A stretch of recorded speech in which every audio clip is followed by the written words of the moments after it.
ഇന്ന് നമ്മൾ ഉണ്ടാക്കാൻ പോകുന്നത് ഒരു സ്പെഷ്യൽ ഗ്രീൻ പീസ് കറിയാണ്. ഈ ഗ്രീൻ പീസ് കറി നമ്മുടെ ബ്രേക്ക്ഫാസ്റ്റ് ഐറ്റംസിനായിട്ടൊക്കെ ചേരുന്നതാണ്.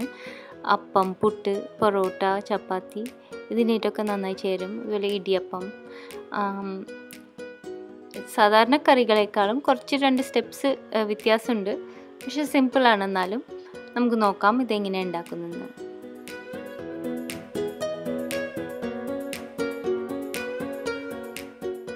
ഇന്നിപ്പോൾ ഫ്രൈഡേ ആയിട്ടുണ്ട്. ഇന്ന് പ്ലാൻ ചെയ്താൽ നാളെ നമുക്ക് ബ്രേക്ക്ഫാസ്റ്റിന് ഗ്രീൻ പീസ് കറി ഉണ്ടാക്കാം.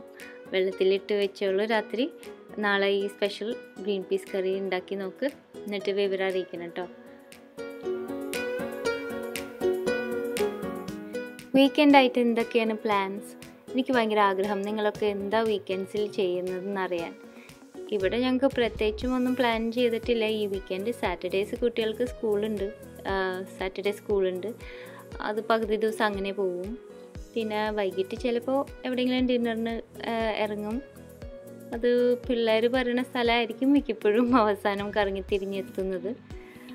പിന്നെ സൺഡേ വീട്ടിൽ തന്നെ ആയിരിക്കും കൂടുതലും. വേറെ പാർട്ടിയോ അല്ലെങ്കിൽ ഗെറ്റ് ടുഗെദറോ ഒന്നും ഇല്ലെങ്കിൽ ഈ വീക്കെൻഡ് ഒന്നും പ്ലാൻ ചെയ്തിട്ടില്ല. ഏതായാലും സൺഡേസ് യൂഷ്വലി രാവിലെ മുതൽ രാത്രി വരെ കിച്ചണിൽ തന്നെ ആയിരിക്കാനാണ് സാധ്യത. അപ്പോൾ നമുക്ക് നോക്കാം easy different special green peas curry. അപ്പോൾ 1/2 കപ്പ് ഗ്രീൻ പീസ് നമുക്ക് വെള്ളത്തിലിട്ട് വെക്കണം. രാത്രി ഇട്ട് വെക്കണം, അല്ലെങ്കിൽ ഒരു 6 മണിക്കൂറെങ്കിലും വെള്ളത്തിൽ സോക്ക് ചെയ്യണം.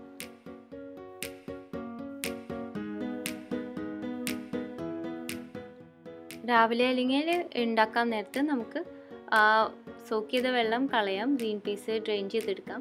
എന്നിട്ട് ഇതൊരു ചെറിയ പ്രഷർ കുക്കറിലേക്ക് 2.5 കപ്പ് വെള്ളവും 1/4 ടീസ്പൂൺ നാരങ്ങനീരും ഒഴിച്ച് പ്രഷർ കുക്കർ വെയിറ്റും വെച്ച് ഹൈ ഹീറ്റിൽ തന്നെ നമുക്ക് കുക്ക് ചെയ്യണം. ആദ്യത്തെ സ്റ്റീം കേൾക്കണ വരെ. ആദ്യത്തെ സ്റ്റീം കേട്ടതിന് ശേഷം തീ കുറച്ച് വെച്ചിട്ട് ഒരു 5 സ്റ്റീമും കൂടി കേൾക്കുമ്പോഴേക്കും ഗ്രീൻ പീസ് റെഡി ആയിരിക്കും.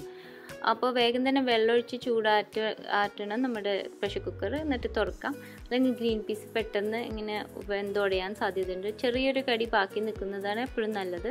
അപ്പോൾ അത് നമുക്ക് മാറ്റി വയ്ക്കാം. ഇനി നമുക്ക് അരച്ച് പേസ്റ്റ് ഉണ്ടാക്കാൻ കുറച്ച് ഇൻഗ്രീഡിയൻസ് വേണം. ഒരു ഇടത്തരം സൈസ് സവാള, ഒരു ഇടത്തരം സൈസ് ടൊമാറ്റോ, 4 ചെറിയ അല്ലിയുള്ള വെളുത്തുള്ളി, 1 ഇഞ്ചിൻ്റെ ചെറിയ കഷ്ണം ഇഞ്ചി, 1 ടേബിൾ സ്പൂണോളം പച്ചമുളക്. ഇവയെല്ലാം നമ്മൾ ഒന്ന് റഫായിട്ട് ചോപ്പ് ചെയ്ത് വെക്കണം. അത് കൂടാതെ 2 ഏലക്ക, 2 ഗ്രാമ്പൂ, 1 ചെറിയ കഷ്ണം കറുകപ്പട്ട, 6 കാഷ്യൂ നട്ട്സും വേണം. പിന്നെ നമുക്ക് 1-2 ടേബിൾ സ്പൂൺ പുതിനയിലയും 1 കൈപ്പിടി മല്ലിയിലയും കൂടി വേണം ഈ പേസ്റ്റ് ഉണ്ടാക്കാൻ. 2 ടേബിൾ സ്പൂൺ ഓയിൽ ഒഴിച്ച് ചൂടായതിന് ശേഷം നമുക്ക് ഗ്രാമ്പൂ, പട്ട, ഏലക്ക ഇതൊക്കെ ചേർത്തൊന്ന് പൊട്ടുമ്പോൾ നമ്മൾ ചോപ്പ് ചെയ്ത് വെച്ച എല്ലാ ഇൻഗ്രീഡിയൻസും കൂടി ആഡ് ചെയ്യുക. സവാള, ടൊമാറ്റോ, ഇഞ്ചി, വെളുത്തുള്ളി, പച്ചമുളക് ഇതൊന്ന് വഴറ്റി നന്നായി ഒന്ന് ടൊമാറ്റോസ് കുടഞ്ഞ് വരുമ്പോൾ നമുക്കിതിലേക്ക് കാഷ്യൂ നട്ട്സും കൂടി ആഡ് ചെയ്യാം. എന്നിട്ട് നമ്മുടെ ഇലകൾ ഇട്ട് അതൊന്ന് വാടിയതിന് ശേഷം ഇതുപോലെ ഈ ഒരു പരുവത്തിലാവുമ്പോൾ നമുക്കിത് ചൂടാറിയതിന് ശേഷം ചെറിയ മിക്സിയിലിട്ട് ഇത് അരച്ച് പേസ്റ്റ് ആക്കണം. ചൂടാറിയിട്ട് വേണം മിക്സിയിലിട്ട് അരയ്ക്കാൻ. വളരെ ഡേഞ്ചറസ് ആണ് ചൂടോടുകൂടി ഇതുപോലത്തെ ചെറിയ മിക്സി ജാറിൽ ഇങ്ങനത്തെ പേസ്റ്റൊക്കെ അരയ്ക്കുന്നത്. അത് പ്രത്യേകിച്ചും ശ്രദ്ധിക്കണം. അത് പേസ്റ്റാക്കി നമുക്ക് മാറ്റി വയ്ക്കാം.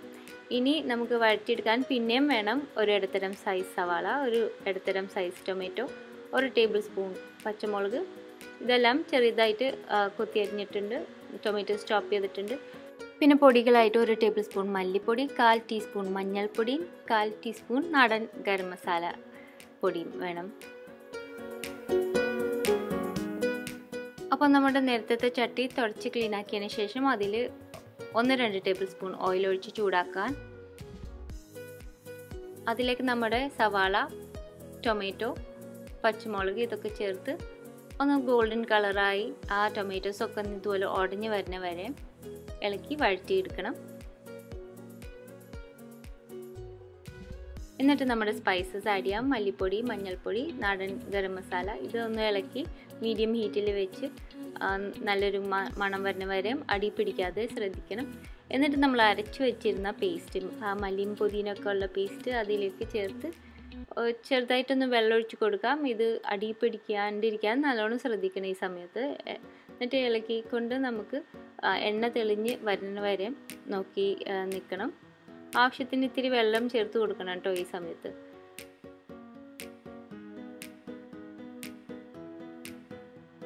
അങ്ങനെ എണ്ണ തെളിഞ്ഞ് വരുമ്പോൾ നമുക്ക് വേവിച്ച് വെച്ചിരിക്കുന്ന ഗ്രീൻ പീസ് കുക്കറിൽ നിന്ന് ഗ്രീൻ പീസ് മാത്രം കോരിയെടുത്തിട്ട് ഇതിലേക്ക് ഇടാം. എന്നിട്ട് പാകത്തിന് വെള്ളം ഒഴിച്ചു കൊടുക്കണം. നമ്മുടെ കുക്കറിൽ ബാക്കി വരുന്ന വെള്ളവും ഒഴിക്കാം, ചിലപ്പോൾ അതിൽ കൂടുതൽ വെള്ളം ആവശ്യം വരും. അത് തരം പോലെ ഒഴിക്കണം. പിന്നെ ഉപ്പ് പാകത്തിന് ഇടണം. ഗ്രീൻ പീസ് വേവിക്കുമ്പോൾ ഉപ്പ് ഇടാം. ഞാൻ മിക്കപ്പോഴും പക്ഷേ പിന്നെയാണ് ഇടാറ്. അത് എന്താണ് അങ്ങനെ ചെയ്യണമെന്ന് എനിക്കറിയില്ല. ഞാൻ എപ്പോഴും ഗ്രീൻ പീസ് കുക്ക് ചെയ്തതിന് ശേഷമാണ് ഇടാറ്. അപ്പോഴാണ് എനിക്ക് ഒന്നും കൂടി നന്നായി തോന്നുന്നത്.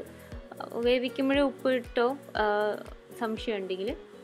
അപ്പോൾ ഇതൊന്ന് കുക്കായതിന് ശേഷം നമുക്ക് ഏറ്റവും അവസാനം കുറച്ച് കുരുമുളക് പൊടി ഫ്രഷ് ആയിട്ട് മുകളിലിടണം. പിന്നെ ഗാർണിഷ് ചെയ്യാൻ നമുക്ക് കുറച്ച് മല്ലിയിലയും ഈ ഇഞ്ചി ഇതുപോലെ ജിഞ്ചർ ജൂലിയനായിട്ട് കട്ട് ചെയ്ത് ചെറിയ സ്റ്റിക്സ് ആയിട്ട് കട്ട് ചെയ്ത് അതും ചേർത്തൊന്ന് നമുക്ക് ഗാർണിഷ് ചെയ്യാം. അപ്പോൾ നിങ്ങളാരെങ്കിലും ശ്രദ്ധിച്ചോന്നറിയില്ല, ഇന്നത്തെ വീഡിയോ ക്ലിപ്സ് ആയിരുന്നില്ല, മുഴുവൻ പിക്ചേഴ്സ് വെച്ചിട്ട് ക്ലിപ്പ് ആഡ് ചെയ്തിട്ടാണ് വീഡിയോ മുഴുവൻ ഉണ്ടാക്കിയിരുന്നത്. ഈ കറി ഉണ്ടാക്കുമ്പോൾ വീഡിയോ ക്യാമറ ഓൺ ആയില്ല. എന്തോ കാരണം വെച്ച് ഞാനത് ഓണാണെന്ന് വിചാരിച്ചു, പക്ഷെ അത് ഓഫായിരുന്നു. അതുകൊണ്ട് വീഡിയോ കിട്ടിയില്ല. എന്നാലും ഞാൻ ക്യാമറ വെച്ചെടുത്ത ഷോർട്സ് മുഴുവൻ കിട്ടിയ കാരണം ഇത് ഉണ്ടാക്കാൻ പറ്റി. നമുക്ക് ഇടയ്ക്ക് ഓരോ തെറ്റ് പറ്റി പോകില്ലേ. എന്നാലും റെസിപ്പി സിമ്പിളാണ്, നിങ്ങൾ ട്രൈ ചെയ്ത് നോക്കണം. അടുത്ത പ്രാവശ്യം നല്ലൊരു റെസിപ്പി ആയിട്ട് വരുന്നത് വരെ thanks for watching and bye from Shana.